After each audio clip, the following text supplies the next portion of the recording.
One of the biggest jokes in the Destiny community is nobody hates Destiny 2 more than Destiny players, right? We're so bad, it's so over, blah blah blah blah blah. I am so tired of it all now, and we are here again now that Heresy's story has concluded, and all we know on the horizon is Right of the Nine, with no real information about Frontiers, which is the new dual format for expansions. And I want to get out in front of all of this, right, because I can see the comments already. I'm allowed to criticize Destiny, I pay money for it, and I'm not saying you can't. This video, it ain't about that, because yeah, Heresy ended a bit abruptly and felt underwhelming. Yes, there is absolutely concern about no Frontiers information in what is getting quite close to launch. Yes, we have a massive new player onboarding issue. Yes, power creep is still in the game. Yes, Pete Parsons needs to stop buying cars and start looking after his people. The point is, I'm tired of the idea that Destiny is so over and it's a finished video game. It is exhausting. Heresy has been close to flawless content-wise. Technical bugs, yeah, absolutely, it's been really disappointing on that front. But we get one okay ending and it's back to panic stations all over again. We're also quick to call out when Bungie do something that we don't like. Scouring over the player numbers like, well, actually we're down 15.75 since the release of Heresy's launch. Yeah, well, no shit. Of course, when something launches and you're 5 weeks in, the player counts aren't going to be the same things. It's just ridiculous.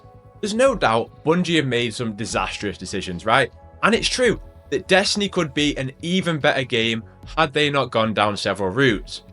But you tell me of another first-person shooter video game that 7 years after its release and thousands of hours that we've all played later, you're still playing.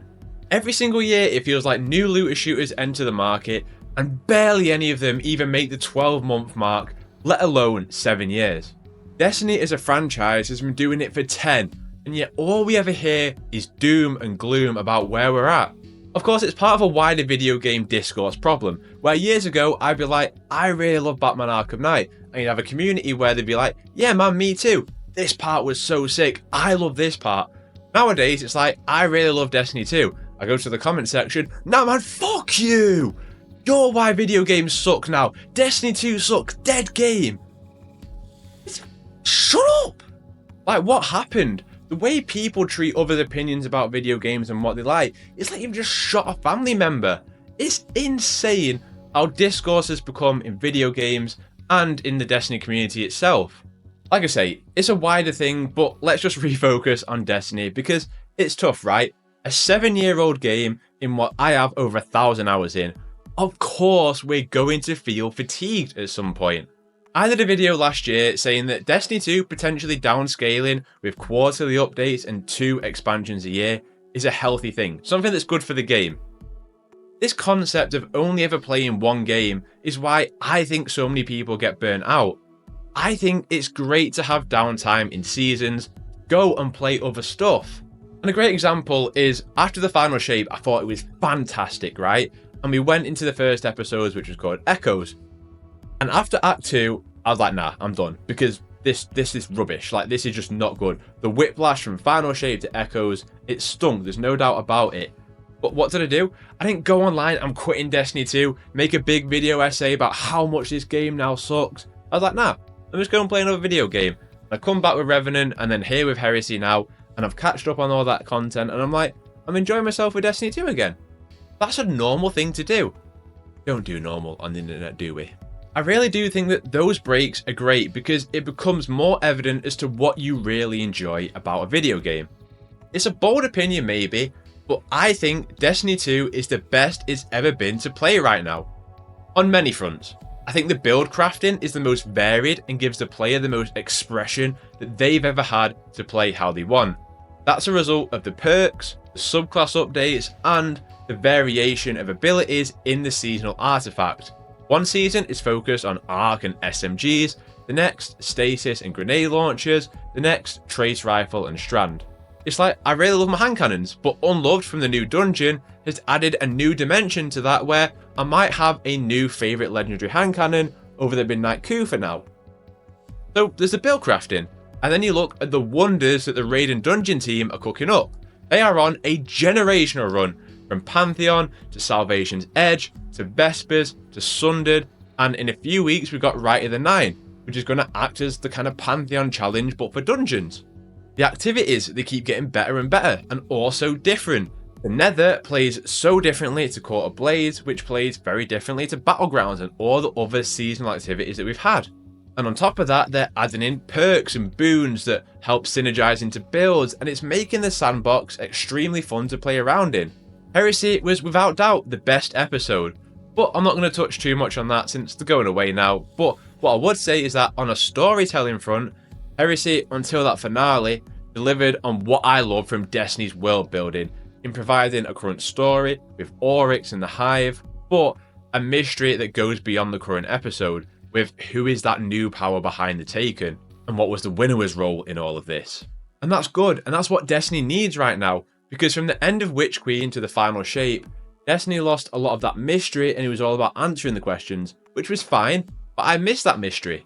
And then there's this constant conversation of Destiny 2 is the same video game and it doesn't change, but I'm not sure what people expect it to become, right?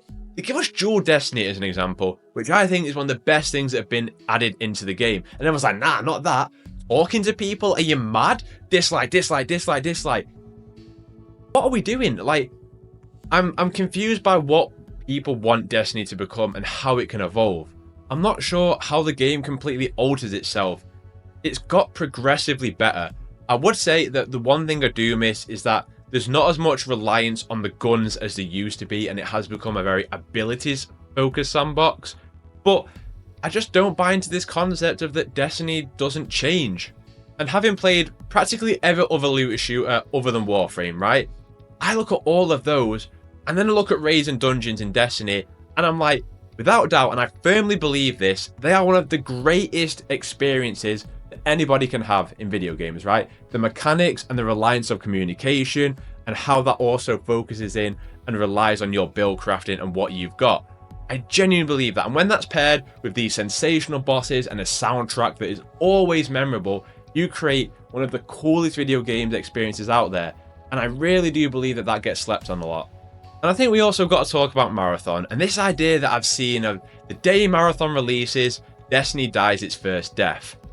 That's right, kids, the day NBA 2K26 releases, EA Sports FC dies its first death.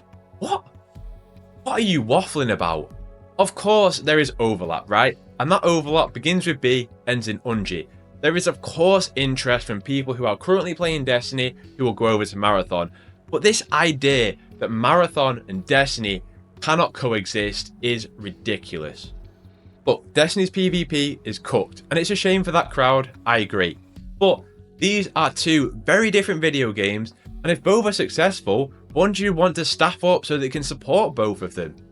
This concept in video games that only one game can make it just isn't reality at all. Even within the same genre, Overwatch 2 and Marvel Rivals are both proving this.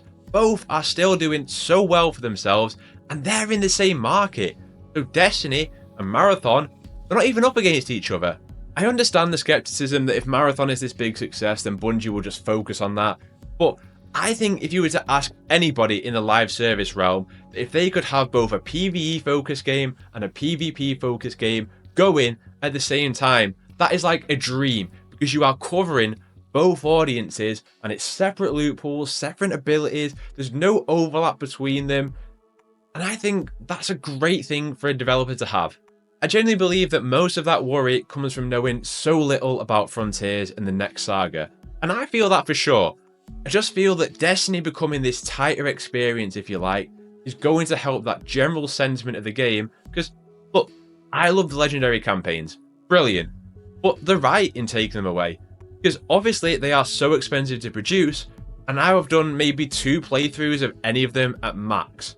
And I look at the recent activities, and they're doing very well at making them more replayable. Again, I'm optimistic, but I'm not a blind fool, and I'm reasonable, right?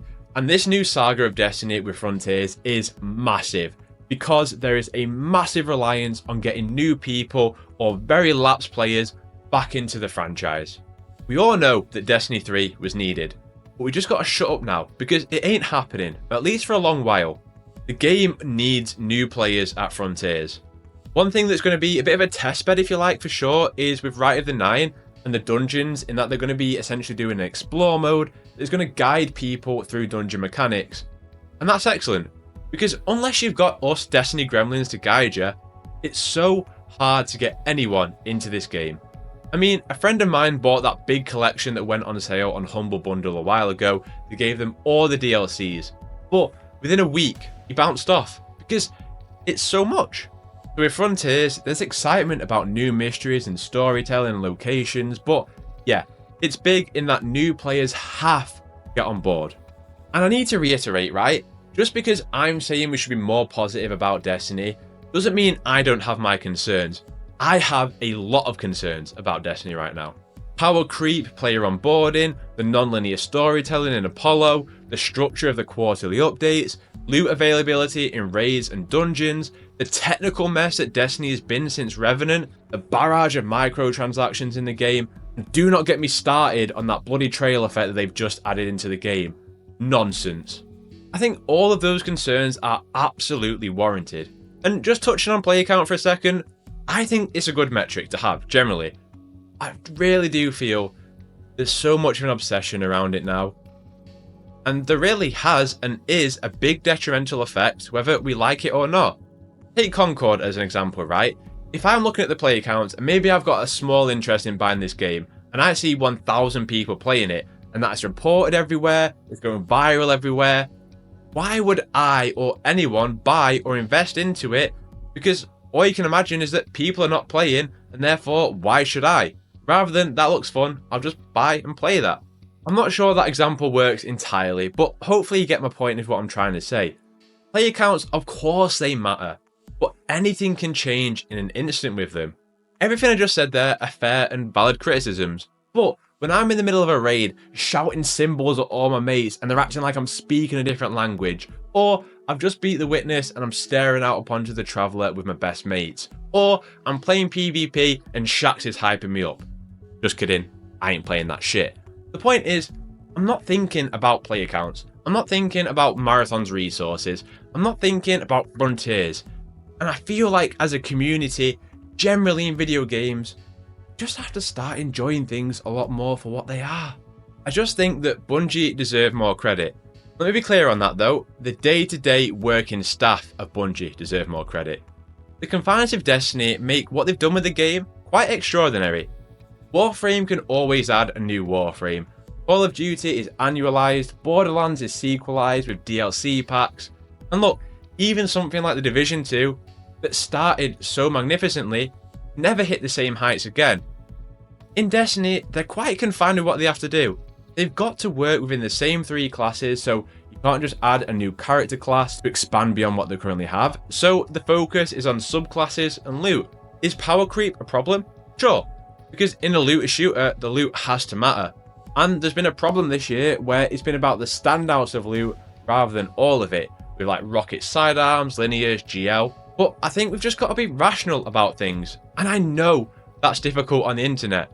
We've just had a 9 out of 10 season, and one thing goes mildly wrong, and everyone's at it again, and the talk becomes about Marathon, about Frontiers delays, and player counts. Destiny 2 can always become a better video game, a more consumer-friendly video game, a more player-friendly video game.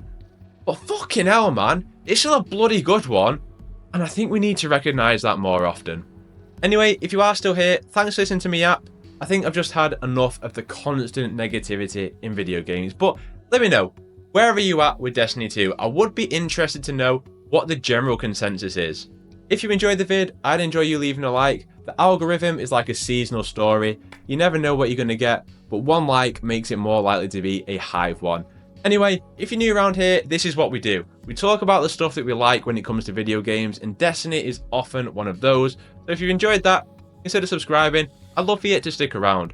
Otherwise, all my socials are linked down below. Regardless, I hope you have a terrific day. Play games, get gains, and I will catch you in the next one.